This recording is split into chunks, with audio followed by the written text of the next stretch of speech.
Fair, Melrose Community has called on citizens and all relevant players to work in solidarity in the fight against illegal migration.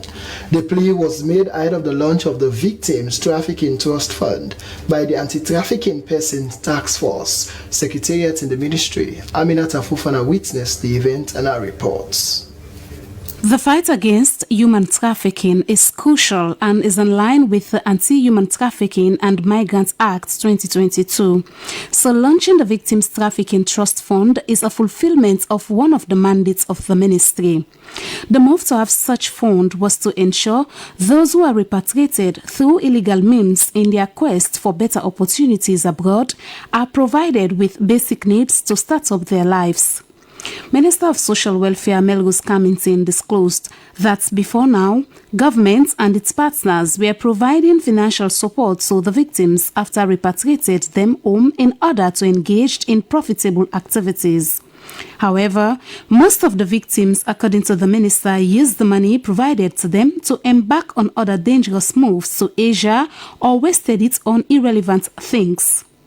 And it was against this backdrop the ministry and other line ministries saw the need to establish the trust fund to help them engage into many economic activities not limited to skills training and civic education. It's a whole package, so it's not just about their training or counseling when they come back, it's also about the prevention.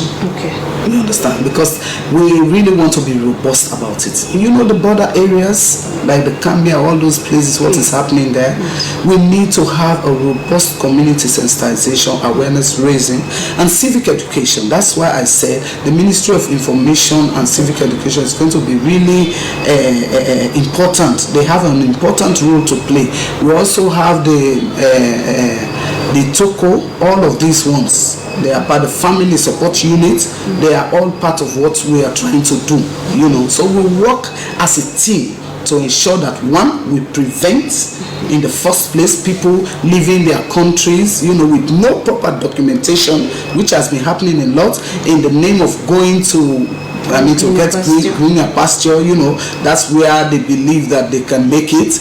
Madam Cummington noted that they were aware of the existence of organizations and groups deceiving people on overseas travel, and the reason they are urging all and sundry to collaborate to end the fight against illegal traveling and stop the discrimination against the victims in communities, since they can also be contributors to national development. On transparency and accountability of the Victims Trust Fund, the minister said they would collaborate with other partners to ensure that is achieved. Only this ministry that is involved in this. It is also with the Ministry of Finance. They are very much involved in this, so we cannot just leave it at our own level. We have a board. We have all the structures, and we'll be talking about more of it the day of the launch, so people see that it's a transparent process, so it's not going to rest with the minister here, it's not going to rest with the task force, but it's going to be at all levels, everybody is going to be involved. That's why even the First Lady is now the champion of this, and then the Ministry of Finance will take the lead. It is expected that after the launch of the Victims Trafficking Trust Fund, MDAs, developmental partners, and citizens contribute to its sustenance. SLBC News, Aminata Fufana. And now, 25 young people who are physically challenged and grew up in alternative care facility have now been empowered with substantial sums of money to go into entrepreneurship. The move was geared towards sustaining them to the self and actively contributing to the development of the society. Moses Conte tells us more.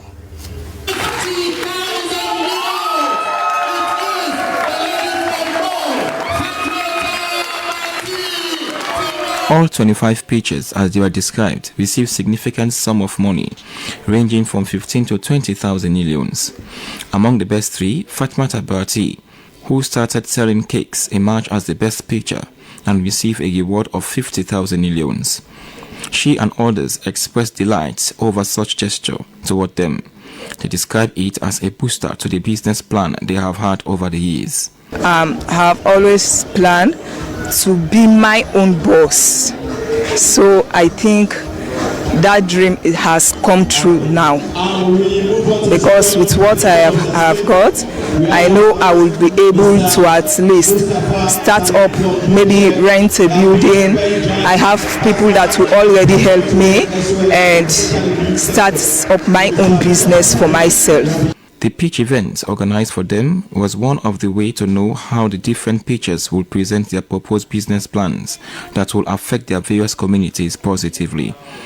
While various pitchers present their business ideas, Country Director SOS Children's Village explained on how the journey has been like for them and the beneficiaries at the village. The children who grow up in the villages, the same way they enter care, and how sensitive that period is for them when they are exposed to certain risks like child neglect, child labor, abandonment, and all sorts of risks that are lying on the heads of children. We take care of them when they are referred to us by the ministries, and then they have access to education, access to health, access to empowerment and development. What we do is that we give them a range of services for them to have equal access, equal chances to succeed in life, right? And when they grow up, become young adults, young women and young men who graduate from university, bachelor degrees, master's degree, whatever they have, we see that the difficulty for them to secure jobs is worsening in the country. The lead facilitator from Breakfast Club Africa, Dr. Modupe Taylor Pierce, emphasized on the need for young people to be empowered amid their current situation. The country director has a vision of empowering these youth such that they can be able to be job creators and not just job seekers. And so we have taken about 50 of them, some from Freetown, some from Bo, through a program. And today was for the folks in Freetown to go through a pitch event where they present their businesses, their business ideas to investors to get them to be interested in investing. After presenting them with their presents, they were now determined to make a difference in their localities amid them being physically challenged. Those in Bo are equally set to receive such supports in the coming week. For SLBC News, Moses Conte reporting.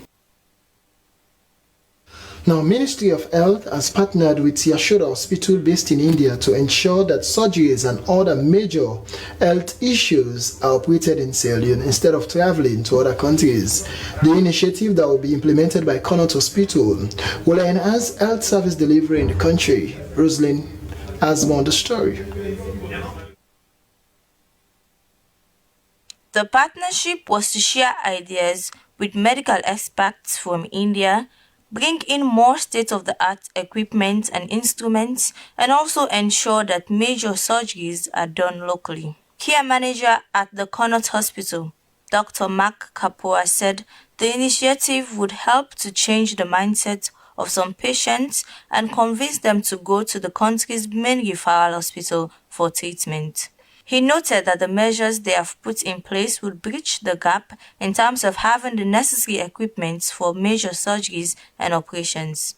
Dr. Kapoor went on that the collaboration would bring a great improvement at the Connaught Hospital. These are the things that we want to set with the Yashoda hospitals in terms of exchange of ideas, exchange of personnel, exchange of equipment and instruments, but also to help the general public. Many times some people are ill, the government will pay for them to go out. There are some of us have relatives in US, UK who can send those money for us. Some of us, we are in part of organizations, churches, maybe mosque, or as the case may be, they will pay for you. So we want to have that coordinated way. And these people knowing that now they are dealing with an institution, even in case, let's just, in life you think of the two extremes, the best and the worst. Even in case of the worst, they will know they have to treat our people very well because they will know we are involved. Dr. Ravi Reddy, a surgeon at Yashoda, said they have been to different countries in Africa and they were delighted to have this collaboration with Sierra Leone. He said they were open to share ideas and improving the health sector in Sierra Leone. We have identified doctors and I have asked them to come and spend time with us back in Hyderabad, where we will be training. And yesterday I promised to the doctor that 80% of all the neuro and spine surgeries he will be able to do independently in a period of 6 months if he comes and trains with us. So that is our primary goal. Complex surgeries also we will try to train. We will come here and do the complex surgeries, whichever is possible with the facilities here. Give our inputs about what all capacity needs to be built further vis-a-vis the new equipment. And Mrs. Fatima Jallo, senior matron at Cottage Hospital, said she was excited for this milestone. She was optimistic of the trainings and tools they will receive at the teaching hospital and described it as a great opportunity from the team from India. SLBC News, Rosin Koma reporting. Now, the Agricultural Value Chain Development Project has trained over 40 inland valley swamp technicians in Bo to boost the rice production. As in line with the Feed Salon initiative, the trainings were drawn from all the agricultural districts in the country to receive technical skills that will in turn help them to use and support farmers in land value swamp management, and also a footstool for better yield and productivity. From Bo, Suibasamu are filing this report. The manager of the Agricultural Value Chain Development Project, Monica Kwame Green, said that these technicians have also acquired skills in climate change, gender and targeting. The hands-on exercise they performed at the swamps at the Chinese farm in Bo was a testament that agriculture involves much application than theories, she added. She believes that the technicians' assistance in the development of water structures, such as ponds, will multiply yield and enable harvesting like 3 times in the year because of the irrigation pattern of farming to be introduced. The training Madam Kwame Green endorses fulfills AVDP's acquisition of youth employment and human capital development, the 2 changers on the deck of game changers of government. The AVDP has planned for the year 2024 to develop and rehabilitate and also cultivate about 2,332 hectares of IVS. And this is the reason why we need young people like you to support us achieve this objective.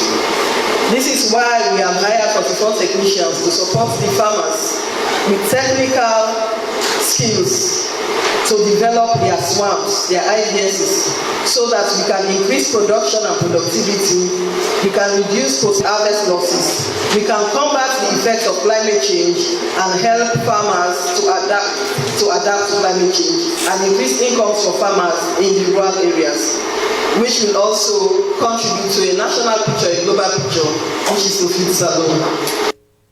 The IVS trainees, among them women, upon receiving certificates, expressed optimism about how the knowledge gained on IVS management will be applied to the latter as means of boost to the farmers they will be operating with.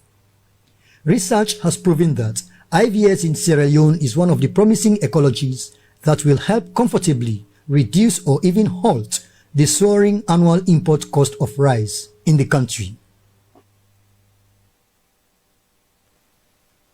At the Healthcare Delivery Symposium in Freetown, the chairman of Healthcare Sierra Leone, based in the United States of America, Dr. Michael Pierre, has announced donation of medical supply worth over $6 million United States dollars to the Ministry of Health. The symposium was mission to contribute significantly to the improvement of healthcare delivery in the country, and as well as support the Ministry of Health to reduce infant mortality through Rotary International sponsored Helping Babies Breathe training program. Ibrahim Samura has more. Organized by Healthcare Sierra Leone USA in partnership with the Ministry of Health, the symposium on healthcare service brought together the country's medical doctors, nurse practitioners, and nurses from the United States of America to share insight, best practices, and collaborate with local professionals to enhance the healthcare system in the country. The move is to contribute significantly to the improvement of health service delivery, especially in hard-to-reach rural communities. Chairman of Healthcare Sierra Leone USA, Dr. Michael Pierre, said he was excited to be in Sierra Leone for the organization's second annual 2024 medical mission, stating his team is ready to collaborate with local healthcare professionals, share knowledge, and provide vital services to the poor. He said the tireless efforts of the country's doctors, their compassion and expertise have been a beacon of hope for countless individuals and families in time of illness and distress. Today, Mr. Minister, I want to pledge our unwavering support for what we have done and we are going to continue to do. At the end of this program, we want to donate to the Ministry of Health a total of about $6,550,000 worth of medications. Dr. Pierre described the gathering as a testament to their collective belief in the power of humanitarian work, power of the community, and power of health care. We have patients going to even our emergency room. There is no basic equipment to help them make diagnoses. They are very knowledgeable, the doctors here, but they are lacking with deficiency in the equipment that can help them to make the right decision. Deputy Minister of Health 1, Minister of Health, Dr. Charles Senesi, lauded the Healthcare Sierra Leone USA for their continued support to the health sector and underscored the need to improving the healthcare delivery for low and middle income countries, with Sierra Leone being no exception. Then comes the challenge of mobilizing resources, human, material, and financial. But whatever you do, I say always have it at the back of your mind that you are coming to complement the effort of those on the ground. In addition to the symposium, the medical team will extend its reach to Moyamba District and Buretown in the Western Area Rural District, providing essential healthcare services to indigents in these communities. And the Help Babies Breath training will also be conducted in Moyamba as well as Matrujon, Bo and Freetown to further demonstrate Healthcare Sierra Leone USA commitment to making a positive impact on the health and well-being of the communities it serves. The symposium was chaired by SLBC Director General Designate Josephine Camara, who was one of the pioneers for hosting the symposium in Sierra Leone.